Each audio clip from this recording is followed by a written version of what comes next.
Assalamualaikum warahmatullahi wabarakatuh.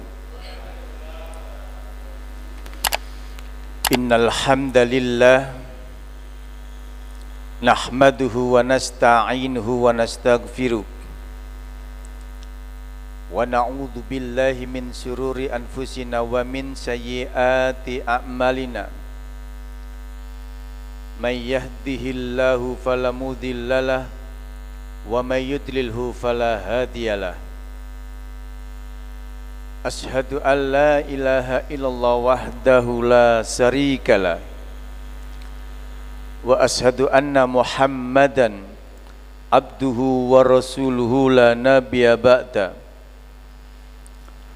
Allahumma salli ala Muhammad wa ala alihi wa ashabihi wa man ittabi'ahum bi ihsanin ila yaumiddin. Faqala Allah Ta'ala fi kitabihil karim, ya ayyuhalladzina amanu taqullaha haqqa tuqatih wa la tamutunna illa wa antum muslimun. Amma ba'd, faqala Rasulullah sallallahu alaihi wasallam, man salaka tariqan yaltamisu fihi ilman sahalallahu lahu bihi tariqatil jannah. Para jamaah, Bapak Ibu, ikhwani wa akhwati jamaah pengajian Masjid Ar-Raudhah dan para pemirsa yang ada di rumah, puji syukur pada Allah Subhanahu wa Ta'ala atas segala nikmat yang begitu banyak yang sampai saat ini masih diberikan Allah kepada kita. Para jamaah, sesungguhnya kita bisa hadir di sini itu adalah karena nikmat Allah Subhanahu wa Ta'ala. Maka dari itu, ayo mari kita berusaha dengan bersungguh-sungguh untuk mengisi waktu kita, untuk mengisi nikmat-nikmat yang masih diberikan Allah kepada kita, untuk mencari ridha Allah Subhanahu wa Ta'ala. Salawat serta salam mudah-mudahan tetap terlimpahkan kepada uswah kita, Nabi kita Muhammad sallallahu alaihi wasallam. Salawat pula mudah-mudahan terlimpah kepada keluarga beliau, sahabat-sahabat beliau, dan orang-orang yang senantiasa mengikuti jalan, mengikuti agama Rasulullah sallallahu alaihi wasallam. Bapak Ibu jamaah Masjid Ar-Raudhah Jombang dan para pemirsa Al-Ansor yang mudah-mudahan senantiasa dirahmati dan diberkahi Allah Subhanahu wa Ta'ala. Insyaallah dalam kesempatan yang berbahagia ini kita akan membahas tema yakni tentang juhud. Para jamaah yang dirahmati Allah, sesungguhnya zuhud, sebenar-benar zuhud, orang yang bertakwa itu harus memiliki sifat zuhud. Ya. Karena sifat zuhud ini merupakan akhlak yang mulia, adab yang mulia, sehingga banyak di berbagai kitab zuhud ini disematkan di bab-bab termasuk dalam Bulughul Maram ada babul zuhdi wal wara', termasuk juga dalam kitab-kitab yang lain banyak sekali pembahasan zuhud. Kitabul Jami' juga ada. Para jamaah, saking pentingnya sifat zuhud, sehingga sifat zuhud ini menandakan ketakwaan seseorang itu sangat bagus. Ketakwaan orang itu sangat baik.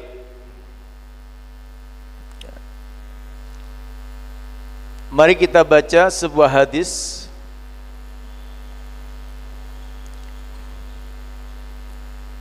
yang mana hadis ini sudah sangat terkenal.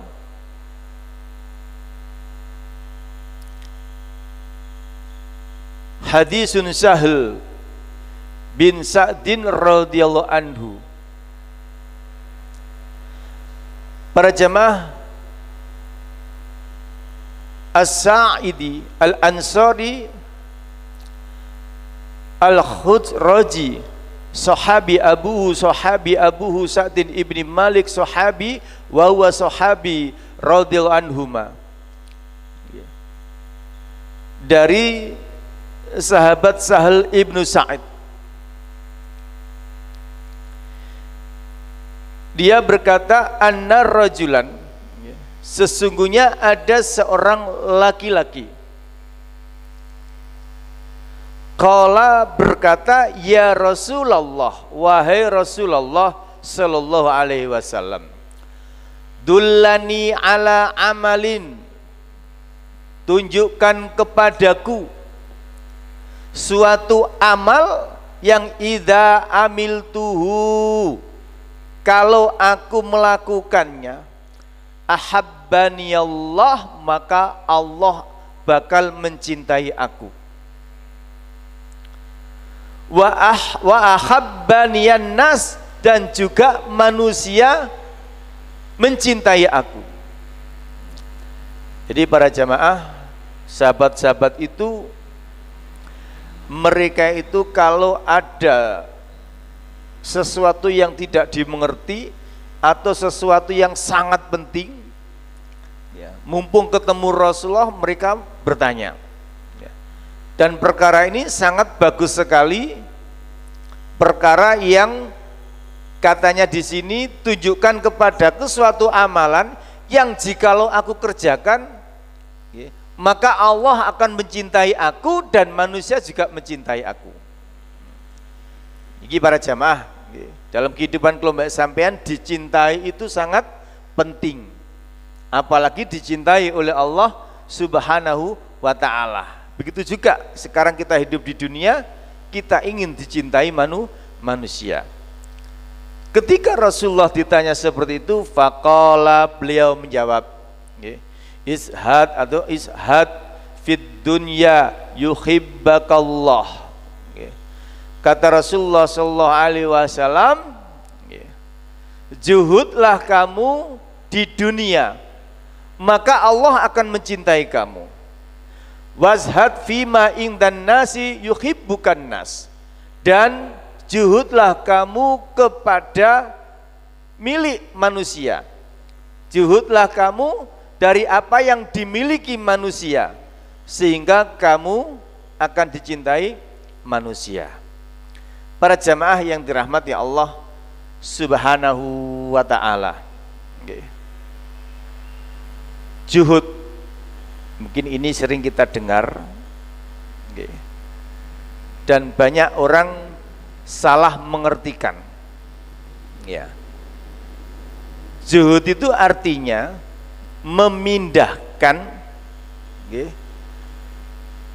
mengalihkan perkara dunia untuk kepentingan akhirat. Ini zuhud. Banyak orang menyatakan zuhud itu meninggalkan dunia menuju akhirat. Ini pengertian salah. Ya, ini banyak orang-orang sufi banyak seperti itu. Ya. Jadi zuhud itu para jamaah, sesuatu hal yang ada hubungannya dengan dunia, dia niatkan untuk kehidupan akhirat, bukan meninggalkan dunia untuk akhiratnya. Para jamaah yang dirahmati Allah Subhanahu wa ta'ala, layak kita simak penjelasan Ibnu Rajab tentang masalah zuhud. Ibnu Rajab menjelaskan tentang masalah zuhud. Az-zuhdu fid dunya salasatun. Kata Ibnu Rajab, zuhud terhadap urusan dunia itu salah satu asya, ada tiga bagian. Jadi para jamaah, zuhud dalam urusan dunia, terhadap dunia, menurut Ibnu Rajab itu dibagi menjadi tiga. Kulluha min a'malil qalbi. Kata beliau, tiga-tiganya, semuanya ini urusannya dengan masalah hati. Ingat para jamaah, zuhud yang membahas tentang urusan dunia itu, kata beliau ada tiga, dan semuanya itu adalah amalan hati. La min a'malil jawarih, bukan tentang amalan yang melibatkan tubuh. Akan tapi zuhud itu mengenai hati. Bapak Ibu yang dirahmati Allah Subhanahu wa ta'ala, apa saja tiga itu? Yang pertama, ini monggo disimak, ayyakuna abdun bima fi yadillahi awsaqun minhu bima fi yadi nafsihi. Yang pertama menurut Ibnu Rajab, seorang hamba, ada seorang hamba. Zuhud pertama adalah seorang hamba yang dia itu lebih yakin dengan janji Allah. Dia lebih percaya dengan apa yang ada pada Allah. Jadi orang zuhud dalam hatinya, satu, dia itu lebih yakin dengan janjinya Allah. Atau dia itu lebih percaya dengan apa yang ada pada Allah Subhanahu wa ta'ala, bima fi yadi nafsihi, dibandingkan apa yang ada pada dirinya. Nah, niki zuhud yang pertama. Maksudnya apa para jamaah? Maksudnya orang yang zuhud itu, kalau dia memiliki dunia,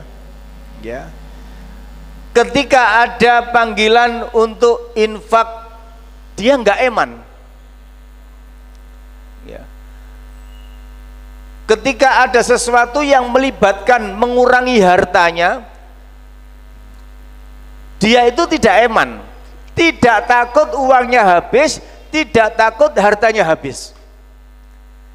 Kenapa? Karena lebih percaya dengan janji Allah Subhanahu wa ta'ala. Jenengan buka surat An-Nahl ayat 96.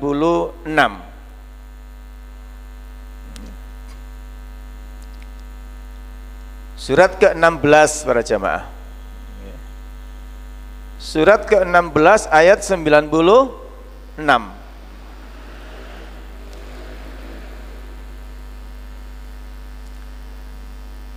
Di sini Allah berfirman menjelaskan tentang orang-orang yang memiliki sifat lebih yakin dengan janji Allah daripada apa yang ada dalam dirinya, yang ada di genggamannya, yang dia miliki. Di sini Allah menyatakan ma indakum yanfadu wa ma indallahi baqin. Kata Allah Subhanahu wa ta'ala, apa yang ada di sisimu, yanfadu, itu tidaklah kekal. dia akan lenyap, dia akan musnah. Wa ma indallahi bakin, dan apa-apa yang ada di sisi Allah itu kekal dan pasti. Wala najziyannal ladzina sabaru, dan sungguh kata Allah, kami akan membalas orang-orang yang bersabar, ajrahum, bagi mereka balasan, biaksanin, dengan balasan yang lebih baik, maka nu ya'malun, dengan apa-apa yang telah mereka perbuat. Para jamaah yang dirahmati Allah, ayat ini menjelaskan apa yang disampaikan oleh Ibnu Rajab, yakni tentang zuhud hati. Yang pertama, ayyakuna ingda bima fiyatillahi austakun minhu bima fiyati nafsihi. Orang zuhud yang pertama adalah orang yang dia itu lebih percaya, lebih yakin dengan apa yang dijanjikan Allah, dengan apa yang dimiliki oleh Allah, dengan apa yang ada di sisi Allah, dibandingkan apa yang dia miliki sekarang. Contoh sampean ada yayasan atau pondok atau ustadz membutuhkan kendaraan untuk dakwah, jenengan memiliki kendaraan, maka jenengan paman sepeda motor, jenengan serahkan ke yayasan, serahkan ke masjid, atau jenengan kasihkan ke ustadz tersebut untuk dakwah. Ini ustadz buat jenengan pakai dakwah. Dia lebih yakin, dia yakin dengan janji Allah bahwasanya dia akan diberi Allah pahala yang lebih baik. Ajraum bi aksani maka nu ya'malun, dia akan mendapatkan pahala dari Allah lebih baik. Itu lebih yakin, dia tidak takut kehilangan kendaraan. Ya, seperti jenengan punya mobil, dipakai dakwah ke sana kemari, ndak takut rusak, nggak takut tubruan, ya. Ini luar biasa. Ndak usah jauh-jauh contohnya, Mas Andili niki, saya tinggali mobil digawe kloyongan ngalor ngidul, dakwah ngalor ngidul. Wae ngaji Pacet berangkat nang Pacet, wae nang Mojokerto berangkat nang Mojokerto, wayahe nang Jombang berangkat nang Jombang. Tidak takut bani tipis, tidak takut kecelakaan, tidak takut mesinnya rusak, tidak takut mobilnya tambah usang. Kenapa? Karena ada keyakinan, yakin dengan apa? Balasan Allah Subhanahu wa ta'ala. Makanya para jamaah yang dirahmati Allah Ta'ala, ini patut kita contoh, patut kita tiru. Itu namanya dia lebih yakin dengan janji Allah daripada apa yang dia miliki sekarang. Itu zuhud pertama menurut Ibnu Rajab. Para jamaah yang dirahmati Allah Subhanahu wa ta'ala, kemudian Ibnu Rajab juga menjelaskan di dalam surat Hud, surat yang ke-11 ayat ke-6, surat 11 ayat ke-6. Di situ Allah menjelaskan tentang rezeki.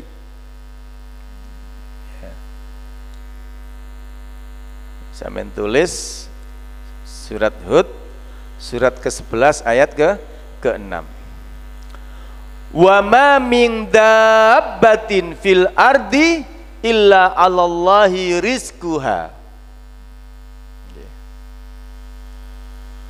Wa ma min dabbatin, dan tidaklah satupun, dabbatin, min dabbatin, makhluk yang hidup, sampai binatang yang masih hidup, binatang yang merangkak, fil ardi, yang ada di muka bumi ini, illa 'alallahi rizquha, kecuali sudah disiapkan rezeki untuknya. Niki para jamaah. Jadi makhluk apapun selagi dia hidup itu rezekinya sudah disediakan oleh Allah Subhanahu wa taala. Makanya orang yang memiliki zuhud, sifat zuhud, dia tidak takut uangnya habis. Dia tidak takut uangnya hilang. Kenapa? Karena dia merasa rezeki sudah diatur oleh Allah. Contoh sampean umpamane dagang, berdagang, buka toko atau buka warung. Buka warung awan-awan wayahe wong makan siang. Wayahe makan siang. Warung sampean rame. Umpamane ya. Tapi ada suara adzan memanggil Allahu Akbar, Allahu Akbar. Nah, orang zuhud akan meninggalkan warungnya dulu untuk sholat jamaah. Dia tidak takut gak payu. Dia tidak takut gak laku dagangannya. Niki para jamaah. Tidak takut tidaklah laku. Ditulisi, maaf lagi sholat umpamanya 20 menit. Dikai tulisan ditutup. Ya. Kenapa? Karena dia yakin rezeki gak bakalan pindah. Dia yakin Allah pasti sudah menjata dirinya. Nek rezekiku sakwene ya sakwene. Niku para jamaah. Jadi dia alihkan urusan dunianya untuk akhirat. Tanpa meninggalkan dunianya. Niki zuhud. Lah sementara ini kan banyak orang itu nek buka warung, buka toko, kira-kira nek adzan tutup ta mboten, Pak? Sampean, tonggo sampean atau warga sekitar kula mbek sampean ketika ada adzan tutup mboten toko dalam ditutup napa mboten? Atau sampean wayahe kerja ya krungu adzan sampean ngenteni jam entek apa ngenteni? Maksudnya jam entek kan nek kerja melok uang nih kan Pak ya, jam rolas istirahat ya. Lah adane sakniki jam setengah rolas. Lah kira-kira wani ninggal lah mboten sampean? Bos izin sholat dhisik. Wis wayahe sholat umpamane. Ya. Berat para jamaah, karena ini ada urusannya dengan hati, ada urusannya dengan keyakinan. Yeah. Karena di sana banyak orang, yeah. Engko nek tak tutup lah nek ana wong tuku ya apa? Yeah. Nek tokoku tak tutup kalau ada orang beli gimana? Mengecewakan pembeli, menghilangkan para pelanggan, rezekiku berkurang. Ini yang diyakini selama ini. Yeah. Padahal, ya, dalam surat Hud ini ayat yang ke-6 Allah sudah menjelaskan. Wa ma min dabatin fil ardi illa 'alallahi rizquha. Dan tidaklah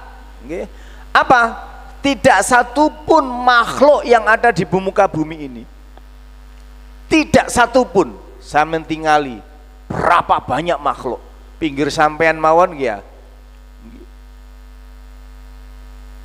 lamuk mriki iso mangan darahe tiyang Mojokerto nih. Moro-moro sampean teko rene, lamuk mangan. Ada hewan-hewan yang terbang pinggir sampean yang jatuh itu. Iku sinten sing keimangan? Cecek sampean tingali. Binatang yang di tembok dikirimi Gusti Allah panganan. Ya. Panganannya para jamaah binatang yang punya sayap, bayangno.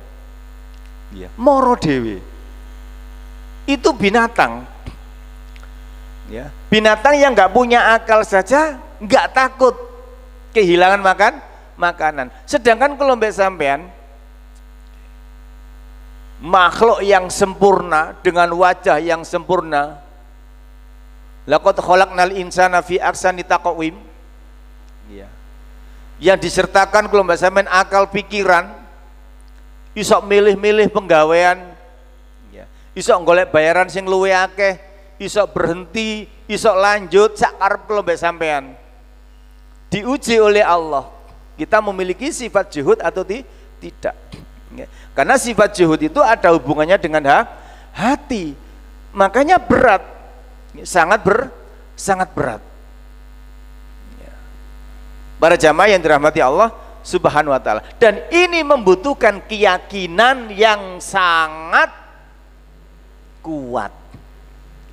Kayak ini kalau Pak, wae adan rame-rame ini wong mangan rek, dodolan sego, beduk tutup. Sedangkan di sana banyak orang ketakutan, gak payu, buka warung, wedi gak payu, akeh sing nang dukun, akeh sing nang kuburan, akeh sing njaluk donga nang wong gak jelas dan sebagainya. Dan itu jauh dari kejuhutan. Bapak Ibu yang dirahmati Allah Subhanahu wa ta'ala, sekali lagi, apa yang hilang dari diri kita untuk urusan akhirat, jangan khawatir. Kalau mbak sampean jangan khawatir gak mangan. Selama kalau mbak sampean si urip, Bapak Ibu pasti ada jadwal mangan, ada jadwalnya rezeki. Makanya kadang-kadang enten wong loro, suwe loro, ya gambik dodol omah, dodol sawah, gak waras-waras. Enten ta mboten ngoten niku? Gak waras-waras nggih. Matur ngoten, waras diluk njaluk mangan. Luwe wetengku mangan, akhirnya mangan. Telakir mangan teh sak piring. Marunu mati. Rezekine telakir sak piring niku wau. Ngentekno dhisik omahe diresiki, mobile didol, telakir sego sak piring. Entek jatah rezekine mati, Pak. Ya. Seperti itu para jamaah yang dirahmati Allah Subhanahu wa ta'ala. Ya. Jenengan pernah dengarkan dialognya Imam Syafi'i sama gurunya ya Abu Hanifah nggih. Nanti dengar dialognya. Nggih.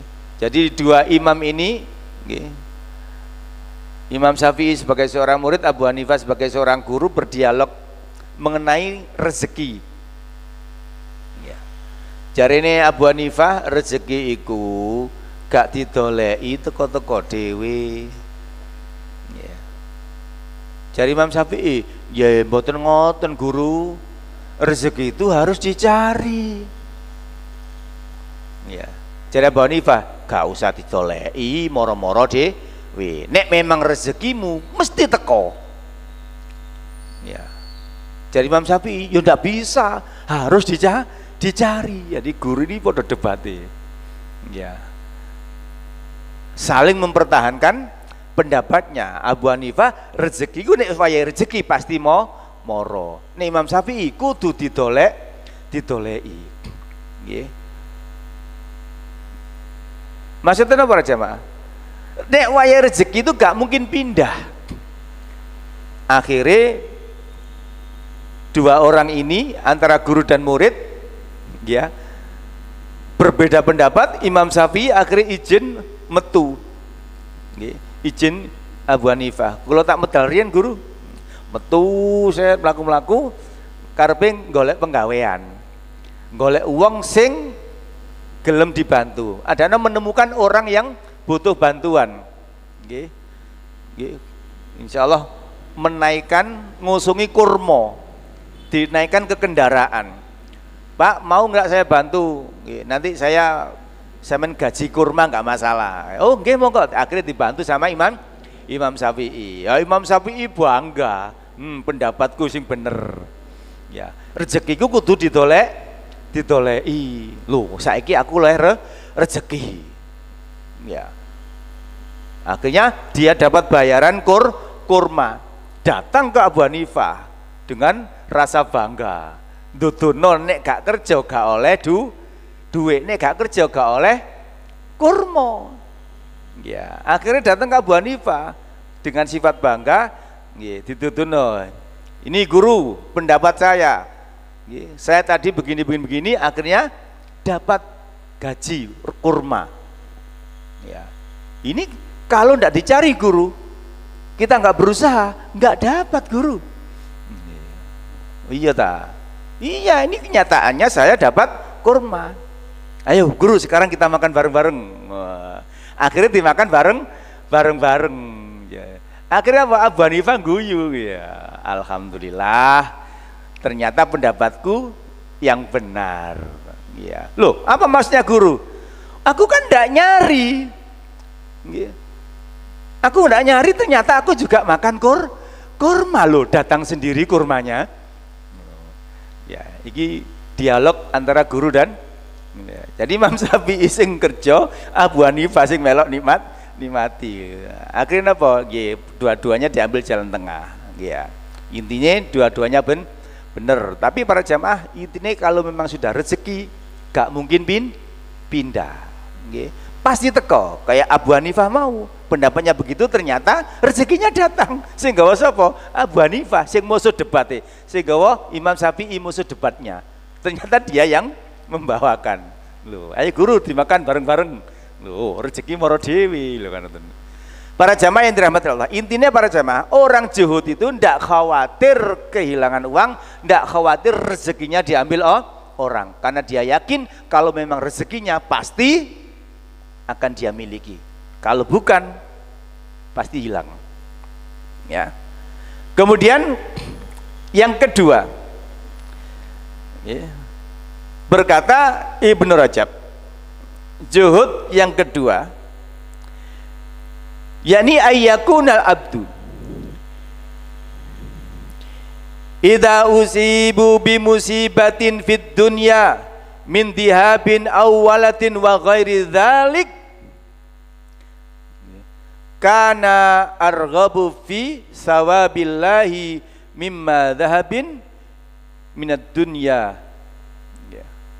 Para jamaah yang dirahmati Allah Subhanahu wa ta'ala,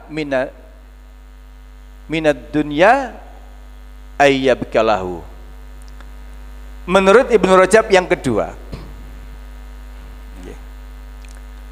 zuhud yang kedua yaitu seorang hamba apabila dia ditimpa musibah,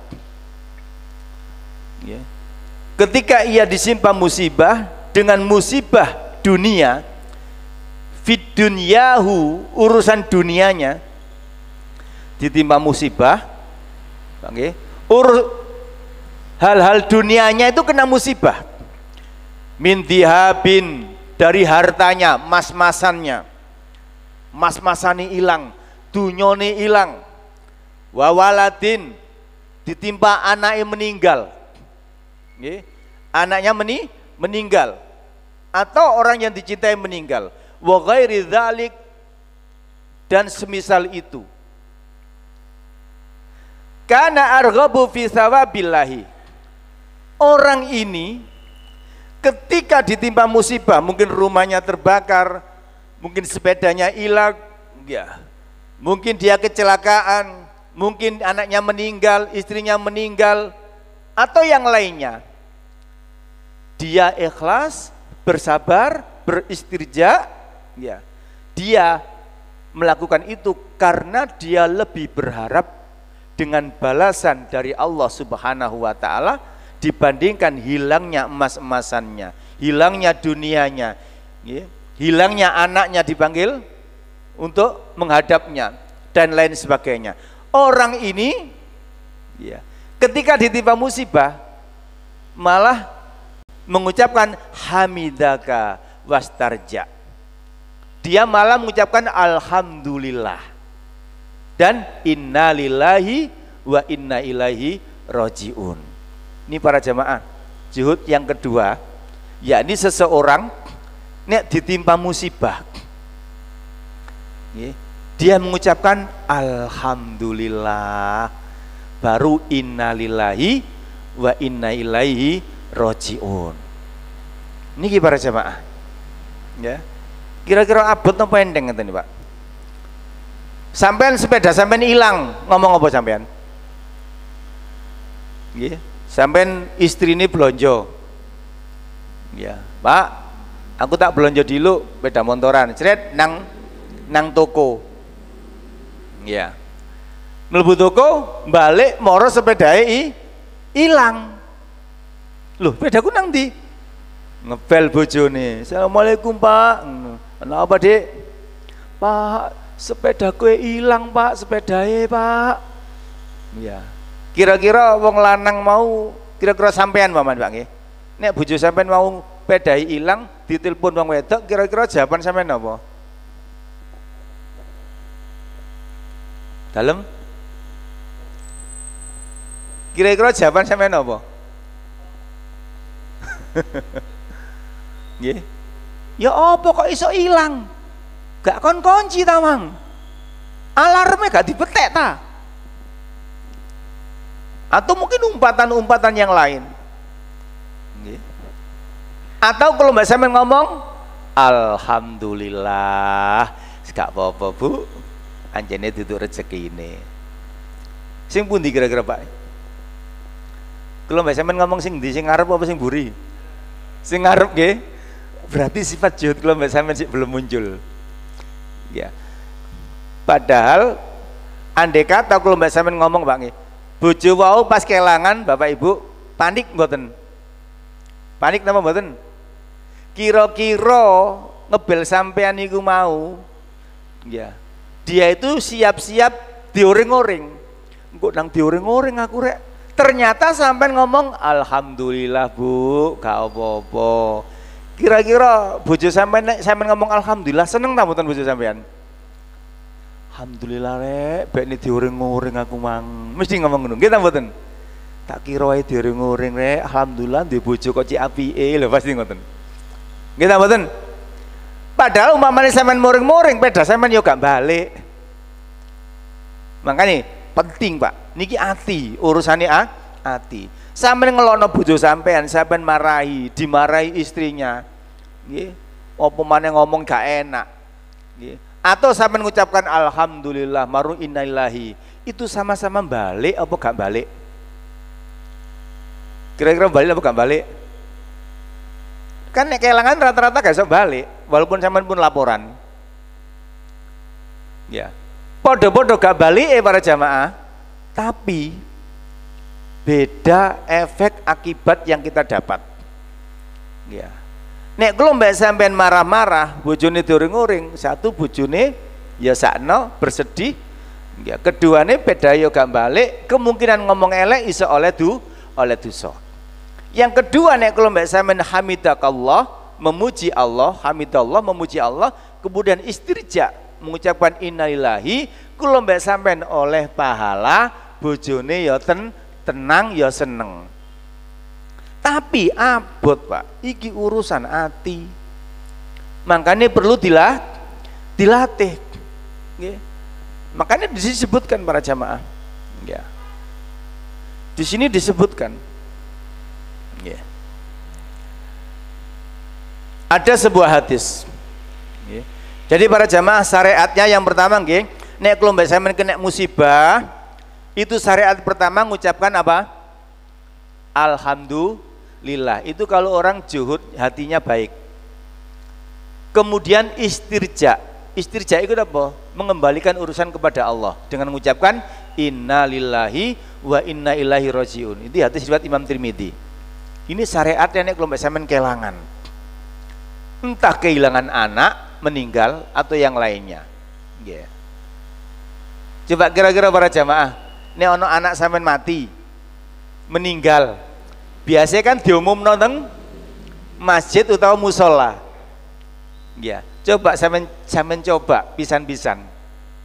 Assalamualaikum warahmatullahi wabarakatuh. Ya. Saya ngomong alhamdulillahirabbil alamin. Innalillahi wa inna ilaihi rajiun. Kira-kira geger apa mboten? Kira-kira geger apa mboten? Geger. Apa maneh sing sampean umumno tangga sampean? Kurang ajar, sapa ngelingno iku, Mang? Sapa sing ngumumno nang musala mau? Kok alhamdulillah kurang ajar wong iki. Berarti wong iki selama iki gak seneng mbek aku. Aku bojoku mati kok alhamdulillah lho ngoten. Niki para jamaah. Kenapa? Karena kita belum sosialisasi. Karena banyak masyarakat kita tidak mengerti. Coba tingali Pak jamaah. Ada sebuah hadis, nih.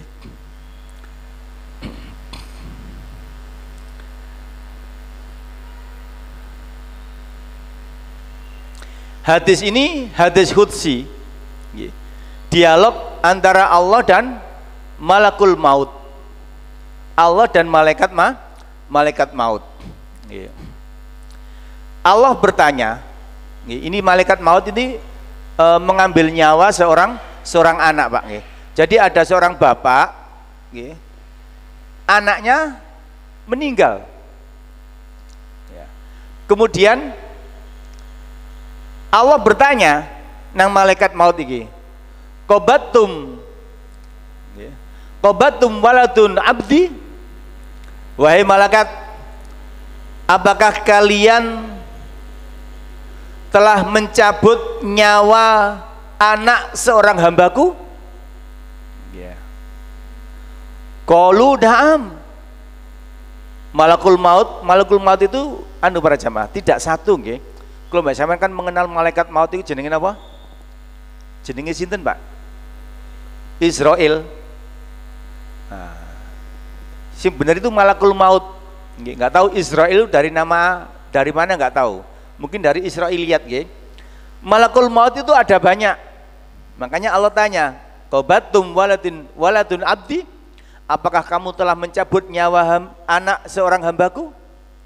Mereka menjawab, qalu na'am, betul wahai Allah, kami telah mencabut nyawa anak hambamu.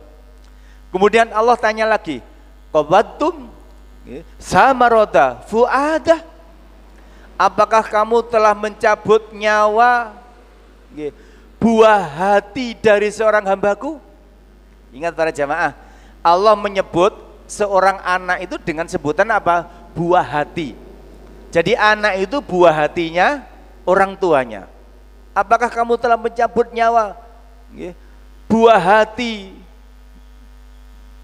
dari hambaku? Qalu, mereka menjawab, na'am, betul ya Allah. Kemudian Allah bertanya lagi, penasaran, madza qala abdi? Allah bertanya, ketika anaknya kamu cabut, apa yang diucapkan bapaknya? Yang diucapkan bapaknya itu apa? Allah bertanya begitu, Pak. Kalau mereka menjawab, para malaikat itu menjawab, hamidaka wastarja'a. Bapaknya hambamu itu ya Allah, dia memuji engkau. Dia mengucapkan alhamdulillah wa inna lillahi wa inna ilaihi rajiun. Dia memuji engkau ya Allah dan menyerahkan kepada engkau. Lihat para jamaah, apa kata Allah Subhanahu wa ta'ala? Allah berkata kepada malaikat, ibnu li abdi baitan fil jannah. Kata Allah, bangunkan hambaku ini, hamba yang ditinggal mati anaknya, kemudian dia bersyukur dengan ucapan alhamdulillah, innalillahi wa inna ilaihi rajiun. Bangunkan hambaku ini rumah di surga, buatkan dia istana di dalam surga, watasummuhu baitul hamdi, dan berilah nama istananya itu dengan istana apa? Istana pujian. Nah, ini terkenal dalam hadis, nanti di surga itu ada istana pujian. Itu diperuntukkan oleh hamba-hamba Allah yang ketika kena musibah dia mengucapkan alhamdulillah. Saged ta Pak ngeten Pak ya. Abot apa enteng? Nggih. Karena hadiahe Pak surga, rumah istana di surga, mangkane abot. Ya. Nek sampean tuku sabun ya oleh hadiah piring. Ya. Sampean tuku sabun dilumpukno bungkuse 5 ngoten oleh hadiah piring putih situ. Ya. Mergae tuku sabun iku enteng kebutuhan pokok. Hadiahnya yo enteng oleh piring. Ya. Anak-anak kula mbak saya menek tuku snack. Ya, nduk jero ini ono hadiah apa? Ono hadiah ali-ali. Ya. Hadiahnya ringan karena memang ringan. Sedangkan ini tidak semua orang para jamaah ketika dapat musibah di sepeda motor ini nggo mobil diselang digawe pengajian nobrok berwak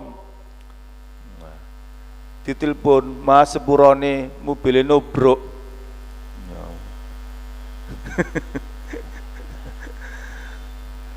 wis menine ngaji gak usah nyilih maneh ya wis dandakno sik wis sampean dandani wis iku tanggung jawab sampean marun gak usah nyilih maneh.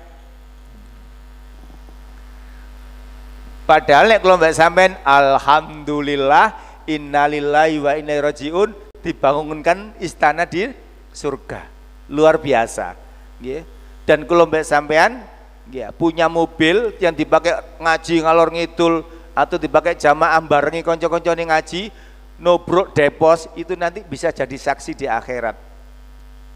Nggih. Bisa jadi saksi di akhirat sama dengan orang-orang jihad itu loh Pak. Sahabat-sahabat dulu jihad itu nek tangannya pedot Pak bangga. Ya, ini nanti jadi saksi di akhirat gak izin. Ya. Ono sikile pedot ya mboten izin. Ya, seneng nanti apa? Karena jadi saksi di akhirat kakinya nanti. Lah saiki akeh wong sikile pedot mergo kena kencing manis. Diamputasi, izin akhirnya. Gitu. Ya, sama seperti kalau mbak sampean iki. Ya, jadi kalau mbak sampean kalau kehilangan apa-apa para jamaah minimal ucapan alhamdulillah itu ngeten, alhamdulillah ala kulli halin. Ini para jamaah nggih. Jadi bunyi ucapan alhamdulillah ngeten, alhamdulillah ala kulli halin. Segala puji hanya milik Allah atas musibah yang menimpa diriku. Niku Pak nggih. Jadi ajari anak istri kula mbek sampean kalimat-kalimat ini. Alhamdulillah ala kulli halin. Sampean ajari. Nggih. Sehingga ketika ada sesuatu yang terjadi dalam kehidupan kula mbek sampean, anak istri tidak panik. Nggih. Tidak panik. Kenapa? Karena dia tahu itu adalah takdir dari Allah. Ya. Dan dia tahu kalau mengucapkan alhamdulillah ala kulli halin dia akan mendapat balasan Allah, rumah di surga, istana di surga. Nek kula mbak sampean dibangunkan istana di surga, otomatis kula mbak sampean niki mlebu surga. Ngoten lho, Pak.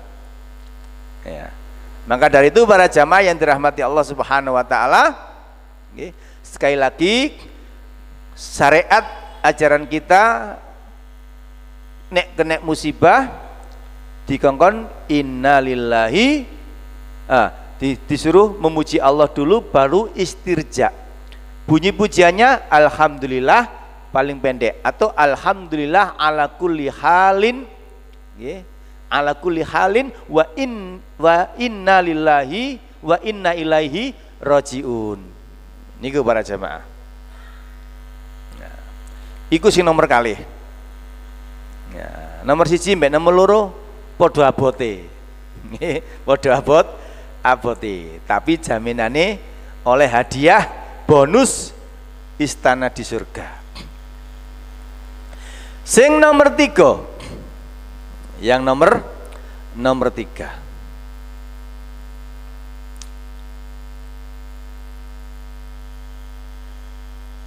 Inna yastawi inda abdi hamidahu wadhamahu fil haqqi. Sing nomor telu para jamaah yang dirahmati Allah Subhanahu wa taala, zuhud yang di dalam hati.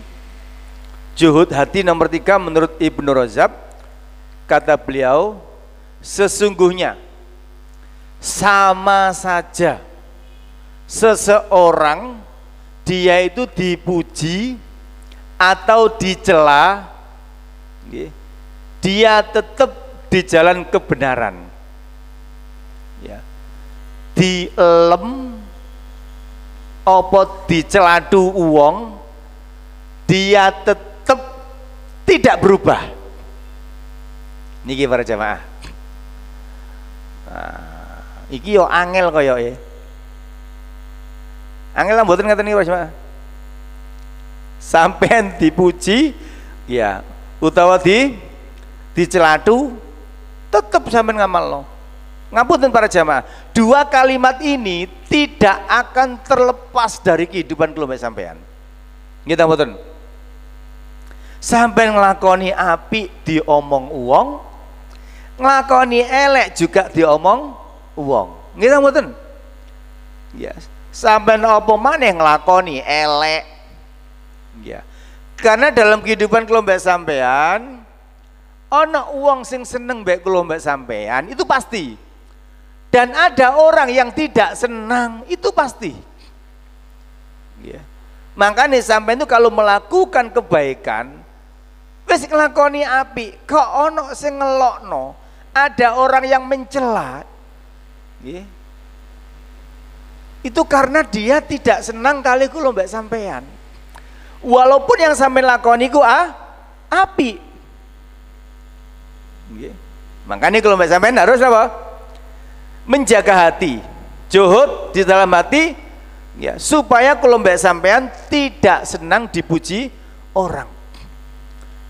Sing dadi takmir, ini kok takmir nih kok. Nggih, sergep nang masjid, ya diomong uwong. Titip jeneng tok ana tulisane nduk takmir, gak tau nang masjid ya diomong uwong. Nggih ta mboten? Nggih. Ya. Dadi takmir iku gampang-gampang susah, Pak. Sing akeh susahe. Ya, ya apa mikir carane masjid iki rame. Ya. Mikir ya apa carane jamaah iku rame.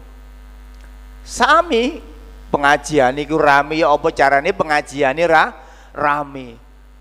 Danane teko endi? Mikir, Pak. Ya. Makanya kalau mbak sampean, Bapak Ibu yang dirahmati Allah Ta'ala, dalam beramal apapun itu usahakan ikhlas, karena orang ikhlas itu dipuji atau tidak dipuji tetap ya. Dadi apa gak dadi tetap ya. Makanya ngapunten, kalau ada takmir, dadi takmir sergep nang masjid ya. Bareng masa jabatan takmir diganti, Pak jenengan kok mboten tuman teng masjid sakniki? Pun mboten dadi takmir Ada yang model gitu itu, Pak. Jadi selama ini dia ke masjid itu karena jadi takmir. Seperti itu. Nah, makanya ikhlas itu penting. Termasuk dalam kehidupan. Karena segala sesuatu itu innamal a'malu binniyat. Dan Allah memerintahkan wa ma umiru illa liya'budullaha mukhlishina lahuddin. Dalam ibadah kelompok sampean disuruh mengikhlaskan. Contoh dalam kehidupan kelompok sampean sehari-hari. Seorang suami itu tugasnya golek maisah, bekerja mulai pagi pulang sore, bahkan bisa jadi sampai malam. Sampean ngekei belanja bojone, Bu, mari bayaran Bu. Ya. bayaran sisa sakwene Bu kepotong koperasi. Samen kei. Jari bojo sampean, kok sakwene terus Pak? Iki digawe seminggu wis entek. Ya gak cukup digawe blonjo, kurung digawe bayar anake sekolah. Ya, kurung anake sing nang pondok. Ya. Golek nyambut gawe liyane ngono lho, Pak. Golek ceper-ceperan liyane cek ono tambahan. Nah. Seorang suami yang baik, yang memiliki sifat zuhud, ketika diomongi istrinya seperti itu, ya, wis dikai bayaran, gak terima kasih, gak matur suwun, gak ndongakno, malah ngelokno, merasa kurang. Ya. Suami yang baik memiliki sifat zuhud yang baik, maka dia tidak akan tersinggung. Ya wis disyukuri ae lah Bu, nyen rezeki awak dhewe sakwene. Ya. Kan karepe wong lanang nang kei bayaran, Bu, iki bayaran Bu. Nggih. Alhamdulillah Pak, wis njaluk masak apa Pak? Karepe kan ngono sampean. Ya, karepe kan. Ya. Makasih Pak ya, mudah-mudahan rezeki ini Bapak tambah lancar wis walaupun sedikit Pak, sing penting ono rezeki.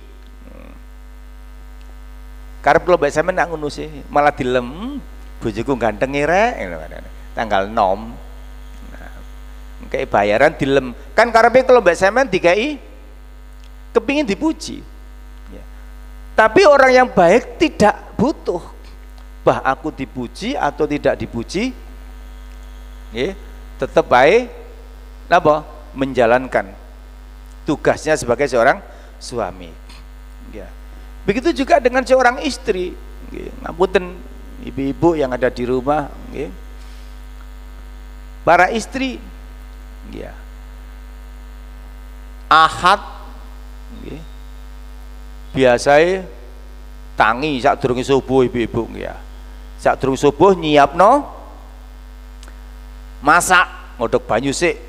Maru sholat, marnu blonjo. Bojone mari sholat subuh jogging. Kebiasaan ya hari Ahad atau sepedaan.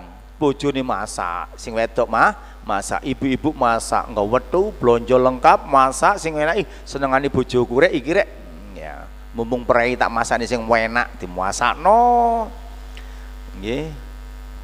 Jam 7 bojone mulai. Assalamualaikum Bu. Salam, ayo Pak. Tak masakno senengan sampean. Enak Pak, wis senengan sampean. Iya Bu ya sepurone, aku mang wis sarapan nang jopo ya. Aku wis sarapan nang jopo. Ya. Istri yang baik, yang memiliki sifat zuhud yang baik, dia jawabnya seperti apa Pak?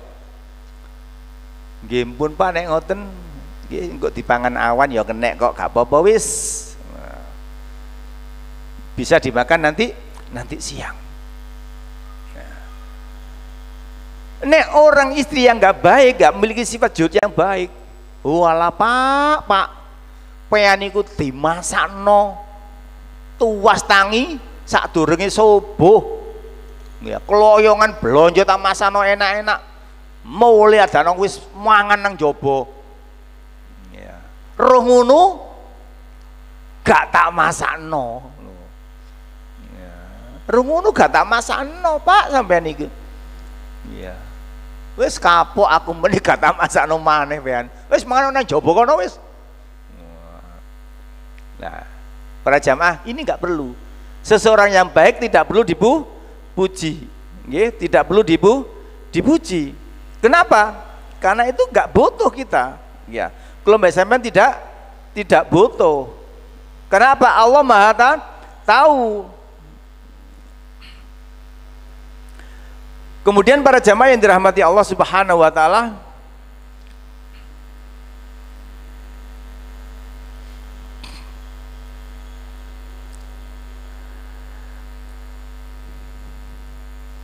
kaul yang ketiga ini ayyastawi inda abdi hamidahu wa dzamahu atau hamidu wa dzamuhu fil haqqi. Zuhud yang ketiga menurut Ibnu Rajab yakni seseorang itu dipuji atau tidak dipuji, atau dicela, diceladu, dia tetap sama. Ya, sampean ngingu jenggot, ya, anak sing ngelok nata mboten? Dalam ada yang ngelok nata mboten, Pak? Enten toh? Ya, sampean dicela. Ya. Orang yang baik dia tetap memelihara jenggot, malah didawakno. Ya, orang yang hatinya tidak baik, juhudnya tidak baik, ketika dicela seperti itu, minder, akhirnya dikerok, akhirnya dipotong, karena dia minder. Ya. Jadi para jamaah yang dirahmati Allah Subhanahu wa taala, hal ini tidak boleh. Okay. Karena itu adalah bagian daripada ciri orang bertakwa. Yeah. Ciri-ciri orang bertakwa. Dia tidak senang dipuji. Yeah. Rasulullah Shallallahu Alaihi Wasallam itu pernah memberitahu tengku mbak sampean para jamaah tentang apa? Tentang orang-orang yang senang dipuji. Dia menyatakan ahlaktum au qata'tum dhahrul rajulin. Kata Rasulullah SAW, yang mana hadis ini diriwayatkan oleh Imam Bukhari, kalian telah membinasakan, kalian telah memotong orang itu. Jadi ini ketika itu Abu Musa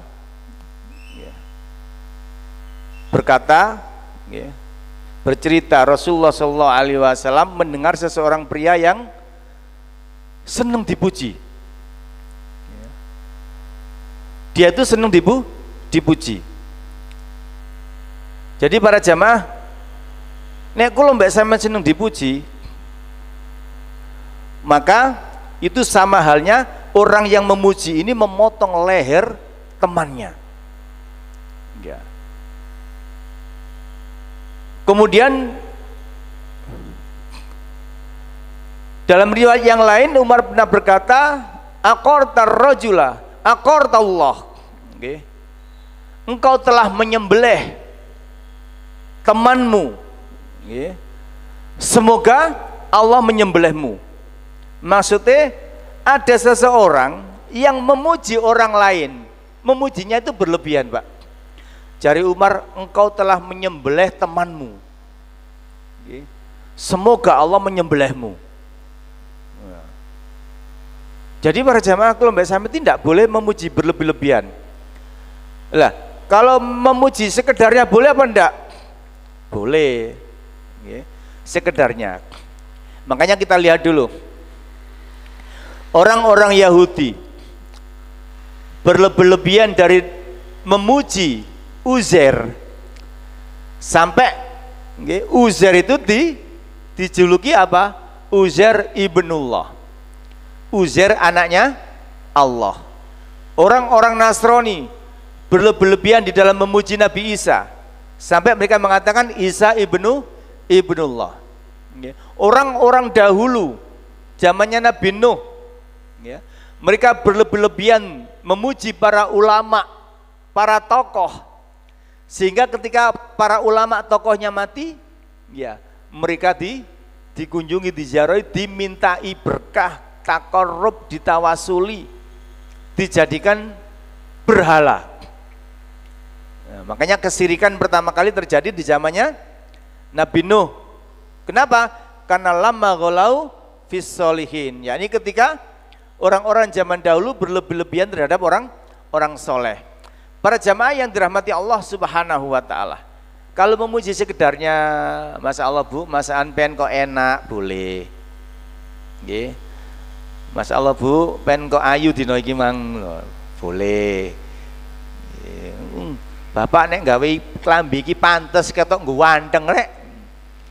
Bu, boleh. Tapi nek sampean memuji anta nurun fauqa nur, engkau itu cahaya di atas cahaya, nggih.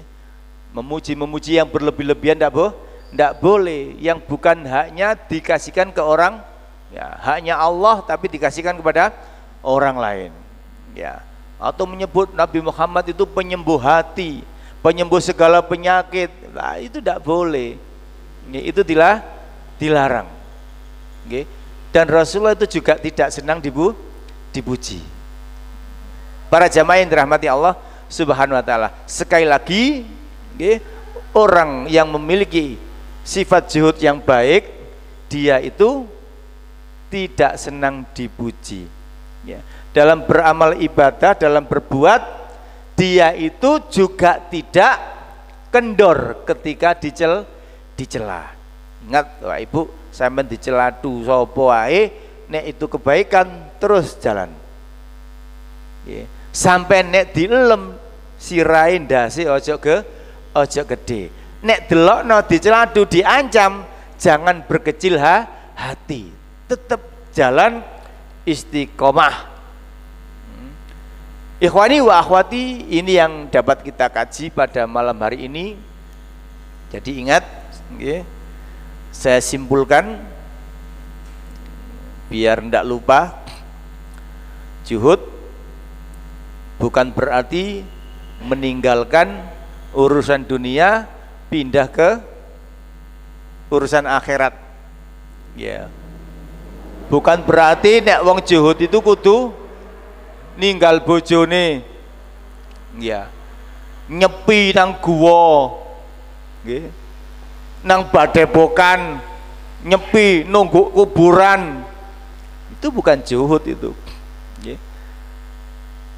Bukan berarti zuhud itu tidak boleh kaya, ya. Kita lihat Utsman bin Affan, Abu Bakar, Umar, nggih, Abu Dzar Al-Ghifari, Abdurrahman bin Auf, mereka itu orang-orang yang kaya tapi zuhud. Maksudnya apa? Kekayaannya itu dipakai sarana untuk menuju akhirat, yeah. Sehingga nek ono perang, ya, butuh dana sekian, kurangnya sekian. Utsman bin Affan takon, kurang berapa dananya? Kurang 9 miliar, saya tutup. Miliaran Pak dulu.